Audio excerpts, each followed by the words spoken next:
Assalamualaikum warahmatullahi taala wabarakatuh. Bismillahirrahmanirrahim. Saya Iwan selaku vokalis kumpulan PER. Di sini kata-kata nasihat daripada saya, sedikit kata-kata nasihat buat sahabat-sahabat di luar dan juga nasihat itu untuk saya sendiri.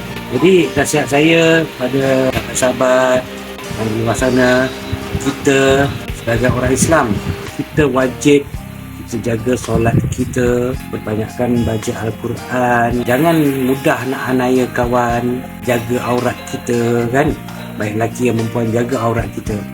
Ingat, dunia ni hanya tempat persinggahan saja, untuk sementara saja, yang kekal di sana nanti.